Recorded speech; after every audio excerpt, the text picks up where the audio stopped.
여러분 안녕하세요. 안혜경TV의 안혜경입니다. 반갑습니다. 오늘은 여러분들과 함께 탈도 많고 말도 많은 북한 예술인들의 이야기에 대해서 한번 짚어볼까 합니다. 가끔 우리는 한국의 연예인들이 생활에 대해서 뉴스를 통해서 그들이 사회적인 불의를 일으키는 모습에 대해서 뉴스를 통해 듣는데요. 뭐 마약이라든가 음주운전이라든가. 그런데 과연 북한의 예술인들이 이렇게 사회적 불의를 일으키는 현상이 없는지, 그러면 그러한 것들을 어떻게 뉴스를 통해서 듣는지에 대해서 한번 여러분들이 궁금할 것 같아서 제가 주제를 가지고 왔는데요. 북한의 예술인들은 언론을 통해서 이러한 내용을 절대 들을 수가 없습니다. 왜? 일단은 언론이라고 할 때는 국가가 모든 걸 통제하고 있기 때문에, 대한민국처럼 저처럼 지금 유튜브 방송을 내가 하고 싶은 대로 내 주제를 가지고 마음대로 할 수 있잖아요. 이런 게 절대 없다는 거예요. 파파라치도 없거나 사진을 찍어서 올릴 수 있는 매체가 없다는 겁니다. 그리고 모든 언론은 국가가 장악하고 있기 때문에 절대 이럴 일은 없다는 겁니다. 그리고 또 연예인이라고 할 때는 어찌 보게 되면 당을, 그 시기 그 국가를 대변하는 얼굴의 역할을 하는 게 바로 북한입니다. 특히 북한이라고 할 때는 연예인들이 당의 목소리이자 그리고 당의 선전선동물의 역할을 하는 게 바로 북한의 예술인들이 아니겠습니까? 그래서 더욱이 이런 것들은 어떻게 언론을 통해서 들을 수가 없고요. 그럼에도 불구하고 북한은 언젠가 예술인들 속에서 한번 사회적 물의를 일으켜서 공개 처형을 했던 적이 있는 게 바로 북한 예술인들 중에서 북한 주민이라면 다 알 수 있는 배우에서 우인희를 짚을 수가 있겠습니다. 우인희 하게 되면 6, 70년대 북한의 영화를 다 아울러서 얼굴을 내밀었던 정말 유명한, 정말 그 당시 우인희를 본 사람들은 다 정말 그 여성만큼 이쁜 여성이 없다고 얘기를 하더라고요. 그만큼 이름 있고 아주 연기도 잘했던 북한의 여배우 중에 한 명이었는데요. 그분이 80년대 초반 어떻게 중앙당 간부들 앞에서 공개 처형을 당했는데, 그 당시 그분이 정말 북한 간부들의 간담을 서늘케 했던 말 한마디를 던지고 사형을 당했습니다. 북한은 아직까지도 사형을 집행하고 있는데요. 북한은 사형을 집행하기 전에 사형수에게 이런 얘기를 합니다. 네가 모든 이제 재판장에 나가서 네 죄를 다 인정을 하고, 그리고 마지막 한마디 할 말이 없는가 할 때 네가 말 한마디를 어떻게 하는가에 따라서 그 사형이 집행될 수도 있고 집행이 보류될 수가 있다. 이렇게 얘기를 하거든요. 집행이 될 수가 있다고 할 때는 죽을 수도 있고 죽지 않을 수도 있다는 거예요. 그래서 모든 북한의 죄수들은요, 재판장에 나와서 어떻게 그 험한 재판 그 내용을 모두 인정해 버리거든요.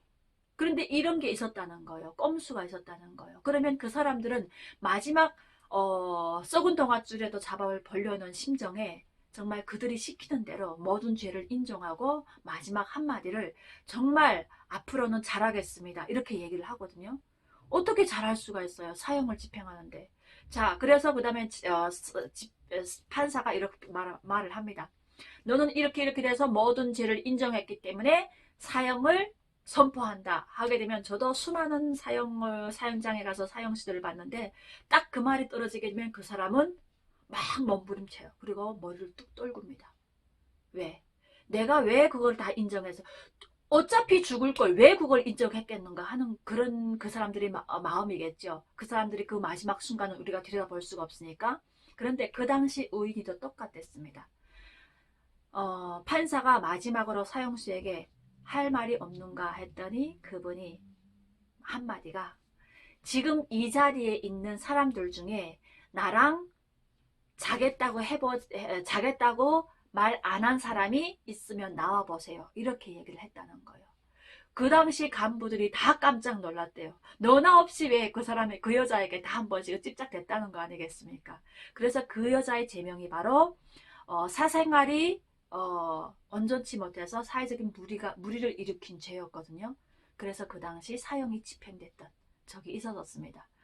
이렇게 딱 한 명이 있었고, 그 다음에 연예인들에 대한 사생활은 가끔은 들리는 소문에 어떤 연예인이 어느 뭐 양강도 어느 삼수갑산에서 무슨 뭐 산에서 리목 일을 하더라, 이런 소문이 들려오는가, 아니면 아오지 탄강에서 막장에서 일을 하고 있더라, 어느 연예인이. 이런 말이 들리거든요.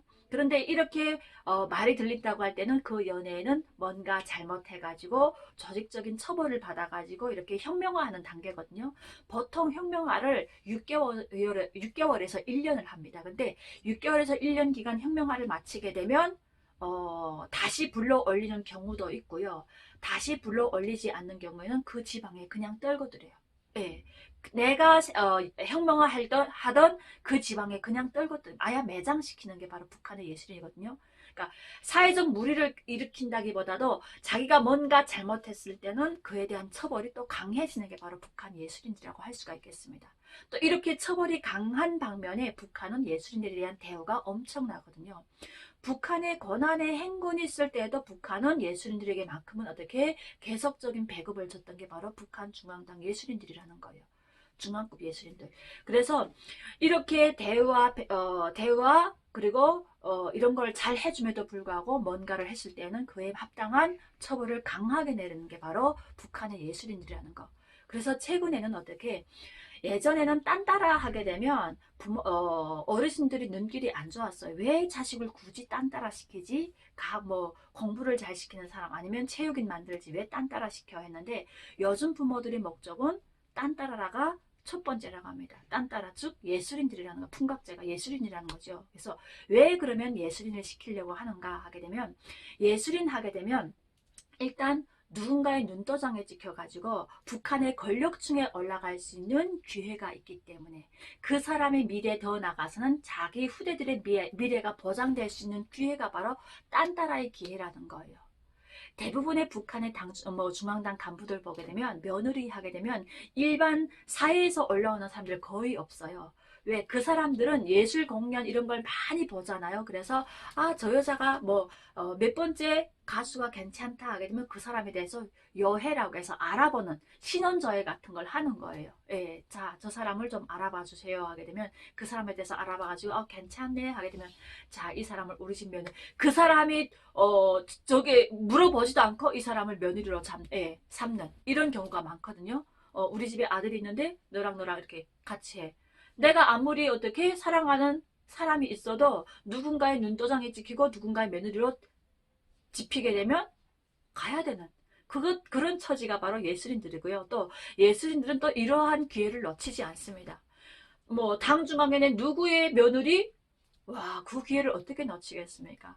그게 바로 북한의 지금의 1호 아나운서라고 하는 이춘이고요. 그 당시 이춘이라고 하게 되면 어진우라고 해서 북한의 인민무력부장을 지냈던 인민무력부장을 95년도까지 지냈던 어진우의 며느리가 바로 지금의 북한의 1호 아나운서라고 하는 이춘이거든요.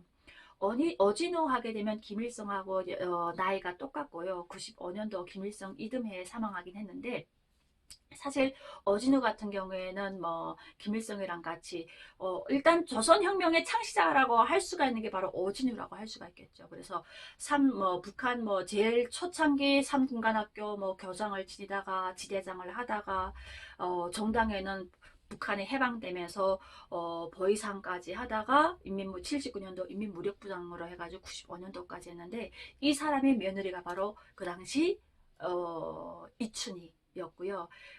어진우에게 3명의 아들이 있었는데 세 번째 며느리는 지금 북한에서 또 이름을 날리고 있는 정성제약회사의 당 비서를 하고 있는 그분이라고 합니다. 이렇게 누군가의 눈도장에 찍히기 위해서 그들은 어떻게 그 목적, 예술의 목적이 바로 그 누군가의 눈도장. 또 이렇게 눈도장 하게 되면 또 우리가 다 알고 있는 지금의 김정은의 어머니, 고영희를 빼놓을 수가 없잖아요. 그 당시 김정일의 3번째 부인이라고 할 수가 있는지 간부들 속에서는 이런 얘기를 했답니다. 딴따라에게 바람난 지도자라고 그럴 정도로 어떻게 고영희가 바로 그 당시 조총련계의 무용수였는데 김정일의 눈에 들어가지고 3번째 부인이 됐었고요. 지금의 또 이설주 또 빼놓을 수가 없겠죠. 모란봉 악단에서 가수로 활동을 하다가 김정은의 눈에 들어서 지금의 김정은의 옆자리를 차지하고 있고요. 또 현성월 하게 되면 들리는 소문에 그러잖아요. 이설주보다는 예전에 현성월이가 김정은이가 좋아했었다. 이렇게 누군가의 눈도장 찍히게 되면 지금의 현송어리처럼 예, 은하수 가nen악단장 예, 투자를 하고 정말 끊임없이 투자를 할 수밖에 없는 게 누군가의 눈도장을 지키게 되면 권력을 벗어난 생존은 할 수가 없다는 게 바로 북한의 권력층이고 북한의 예술인들이기 때문에 더욱더 어떻게 여기에 투자를 하고 있는 북한 주민들을 볼 수가 있겠습니다. 그래서 오늘 여러분들과 함께 이렇게 북한의 연예인들에 대해서 알아봤고요. 사실 북한의 연예인들은 대한민국 연예인들처럼 뭐 방송 하나 나가서 뭐 회당 뭐 드라마 찍어서 뭐 회당 1억씩 벌고 광고 하나 찍어서 수십억 버는 그런 위치에 있지는 않지만 정말 그 최고의 목적지인 뭐 머란복 악단이라든가 뭐 은하수 가는 악단이라든가 이런 데 들어가게 되면 누군가의 눈도장에 찍혀서 정말 그 고위 간부의 며느리로 들어갈 수 있는 기회가 있기 때문에 부모님들은 이런 데 끊임없이 투자를 할 수밖에 없는 거고요. 그렇다 보니까 북한의 예술계도 이제는 썩을 대로 썩었다 해도 과언이 아닌 거예요. 그리고 더 나가서도 뭐 북한도 뭐 예술인들 하게 되면 성상납 때문에 엄청난 말들이 꽤 많거든요. 그런데 이걸 할 수가 안 할 수밖에 없는 게 그들은 어떻게 자기의 미래가 걸려 있기 때문에 또 이 기회를 타서 또 그 사람이 눈에 들게 되면 뭐 첫 번째 부인은 아닐지라도 두 번째 부인, 세 번째 부인 될 수 있는 기회가 있기 때문에 그래서 북한의 정말 알 수도 있지만 우리가 모르는 더 많은 비리가 많은 게 바로 북한의 예술인들이 생활이지 않을까 이런 생각을 해봅니다. 그래서 오늘 여러분들과 함께 이렇게 짧게 북한의 예술인들의 속사정에 대해서 알아보는 시간을 가졌습니다. 오늘도 여러분 안혜경TV와 함께 좋은 시간이 되셨으면 구독, 좋아요 꼭꼭 부탁드리겠습니다. 여러분 감사합니다.